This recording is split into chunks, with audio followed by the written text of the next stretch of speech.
வரி பங்கீட்டில் மத்திய அரசு பாரபட்சம் காட்டுவதாக தென் மாநிலங்கள் குற்றச்சாட்டு. கர்நாடக அரசு போராட்டத்தை முடித்துள்ள நிலையில் டெல்லியில் இன்று கேரளா, தமிழ்நாடு ஆர்ப்பாட்டம்.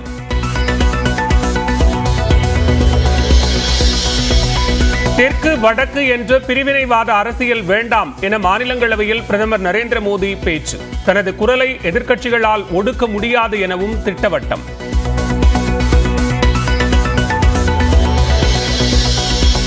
அதிமுகவுக்காக பாஜகவின் கூட்டணி கதவு திறந்தே இருக்கிறது என மத்திய அமைச்சர் அமித்ஷா பேட்டி.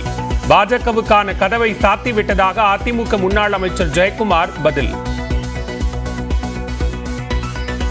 எனவே எங்களுடைய நிலைப்பாடை பொறுத்தவரை பிஜேபிக்கு உண்டான கதவு சாத்தப்பட்டு விட்டது. அவங்க திறந்து வச்சுக்கலாம். பிஜேபிக்கு வரக்கூடாது என்ற அடிப்படையில் நாங்கள் சாத்திட்டோம் கதவை. இதுதான் எங்களுடைய நிலைப்பாடும் கூட. 14 மக்களவை தொகுதிகள் மற்றும் ஒரு மாநிலங்களவை இடம் கொடுக்கும் கட்சியுடனேயே தேமுதிக கூட்டணி அமைக்கும். மாவட்ட செயலாளர்கள் கூட்டத்திற்கு பிறகு பொதுச் செயலாளர் பிரேமலதா விஜயகாந்த் அறிவிப்பு. 14+1 2014 தேசிய முற்போக்கு திராவிட கழகத்திற்கு தந்தது போல 14 பாராளுமன்ற தொகுதியும் ஒரு ராஜ்யசபாவும் யார் தருகிறார்களோ அந்த கட்சியோட தான் நம்ம கூட்டணி போகணும் அப்படின்னு சொல்லி ஒட்டுமொத்த மாவட்ட கழக செயலாளர்கள் சொல்லியிருக்காங்க. இடையூறுகள் மற்றும் விமர்சனங்கள் வந்தால் அதனை கண்டுகொள்ளாமல் இன்முகத்துடன் கடந்து செல்ல வேண்டும். தமிழகத்தின் குக்கிராமங்களில் கூட கட்சியை கொண்டு சேர்க்க வேண்டும் என்றும் செயற்குழுவில் நிர்வாகிகளுக்கு அறிவுறுத்திய விஜய்.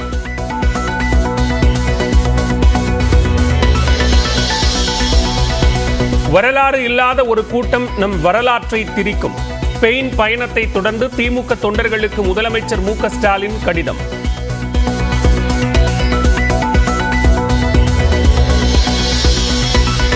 ரேஷன் அட்டை இல்லாமல் விண்ணப்பித்தவர்களுக்கும் விரைவில் மிக்ஜாம் புயல் நிவாரண நிதி. கணக்கெடுப்பு பணி நிறைவடைந்து விட்டதாகவும் தமிழ்நாடு அரசு அறிவிப்பு.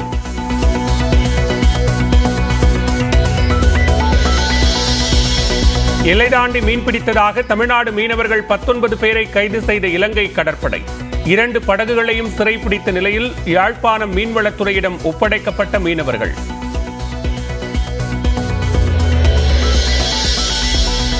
பதினைந்தாவது ஊதிய ஒப்பந்தத்திற்காக 14 அதிகாரிகள் அடங்கிய குழுவை அமைத்த போக்குவரத்து துறை.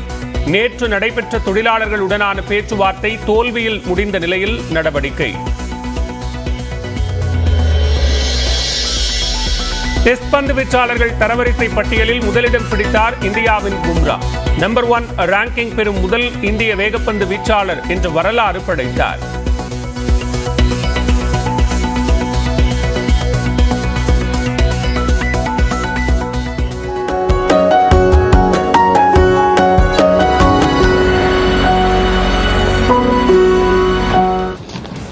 வணக்கம் நேயர்களே, வணக்கம் தமிழ்நாடு நிகழ்ச்சியுடைய மிக முக்கியமான நோக்கம் என்ன அப்படின்னா, பேசப்படக்கூடிய செய்திகளுடைய பேசாத பக்கங்களை அலசுவதுதான் இந்த நிகழ்ச்சியுடைய நோக்கம். இன்னைக்கு ஒரு அண்மை செய்தியை தொடங்கி அதுக்கு அடுத்தாக news and views big focus பகுதியை பார்க்க போகிறோம்.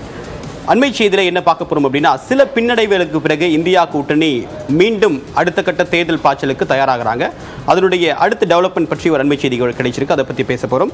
அதுக்கடுத்ததாக நியூஸ் அண்ட் வியூஸ் பகுதியில் 5 பிரதான செய்திகளை நீ தேர்ந்தெடுத்திருக்கும். 1, நேற்று மாநிலங்களவையில் பிரதமர் நரேந்திர மோடியுடைய உரையும், அதற்கு கார்கேவுடைய பேச்சுக்கு பிரதமர் நரேந்திர மோடியுடைய உரை அப்படின்றத நாம் எடுத்துக்கலாம். அதை பற்றி ஒரு அரசியல் பின்னணி பற்றி பேச போகிறோம். வரி பகிர்வில் பாரபட்சம் காட்டப்படுகிறது அப்படின்ற ஒரு குற்றச்சாட்டை முன்னிறுத்தி டெல்லியில் தென் மாநிலங்கள் அணிவகுத்து போராட்டத்தில் ஈடுபட்டு வராங்க, அதை பற்றி பேச போகிறோம். 3வதாக ஸ்பெயின் சுற்றுப்பயணத்தை முடித்துக் கொண்டு தமிழ்நாடு திரும்பியிருக்கூடிய முதலமைச்சர் 3440 கோடி ரூபாய் ஒப்பந்தம் ஈர்க்கப்பட்டிருப்பதாக அறிவிச்சிருக்காரு. அதனுடைய எந்தெந்த நிறுவனங்கள் வந்திருக்காங்க, அதனுடைய முக்கியத்துவத்தை பற்றி பேச போகிறோம். அதுக்கடுத்தாக அமித்ஷாவுடைய அழைப்பு, கூட்டணி கதவு திறந்தே இருக்கு அப்படின்றதுக்கு அதிமுகவுடைய எதிர்வினை, இந்த எதிர்வினை ஃபைனலாக இறுதி வரைக்கும் அப்படியே இருக்குமா அப்படின்றத பற்றி பேச போகிறோம். அதுக்கடுத்தாக நேற்று விஜயுடைய தமிழக வெற்றி கழகத்துடைய முதல் செயற்குழு கூட்டம் நடந்திருக்கு. அதில் என்னென்ன பேசப்பட்டது, அதனுடைய பின்னணி தொடர்பாக பேச போகிறோம். அதுக்கடுத்தாக பிக் ஃபோக்கஸ் பகுதியில் இன்னைக்கு கிளாம்பாக்கம் தொடர்பாக அரசு சில முடிவுகளை மாற்றி இருக்காங்க. ஏன் இந்த மாற்றம் அப்படின்றத பற்றி பிக் ஃபோக்கஸ் பகுதியில் சிறப்பு விருந்தினராக போக்குவரத்துறை அமைச்சர் சிவசங்கர் நேர்காணல் கொடுக்க இருக்காரு, அவரோட பேச இருக்கும். அதுக்கு முன்னதாக இந்த நேரத்துக்கான அண்மை செய்தி என்ன அப்படின்றத பார்க்கலாம்.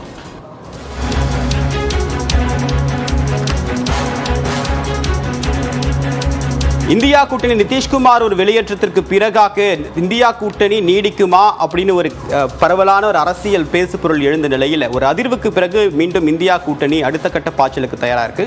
இதனோட அண்மை செய்தியுடன் இணைந்திருக்கிறார் சுசித்ரா. தற்போது இந்த முடிவுக்கான காரணம் என்ன, இதனுடைய முக்கியத்துவம் என்ன?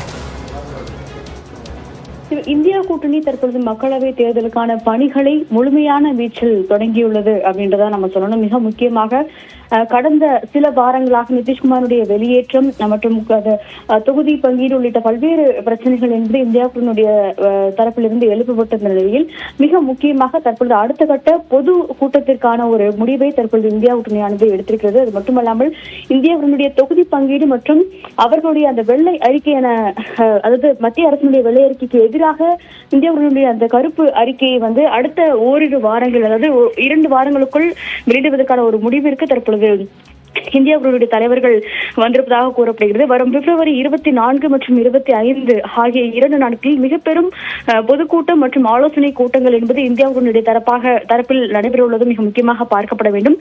கர்நாடக அரசின் போராட்டமானது நேற்று கர்நாடக அரசினுடைய அந்த போராட்டம் என்பது டெல்லியில் நடைபெற்றது. மத்திய அரசினுடைய அந்த நிதி விவகாரத்தில் கர்நாடக அரசினுடைய தொடர் போராட்டங்கள் ஒரு நிகழ்ச்சிக்காக இந்தியா கூட்டணியுடைய அனைத்து தலைவர்களுமே பெங்களூருவிற்கு வர உள்ளார்கள் எனவும் அதை முடித்துக் கொண்டு மும்பையில் பொதுக்கூட்டம் நடத்துவதற்கான ஒரு திட்டம் என்பது தற்பொழுது வகுக்கப்பட்டுள்ளது என்ற ஒரு தகவல் இந்தியா கூட்டணி தலைவர்களிடம் இருந்து கூறப்பட்டுள்ளது.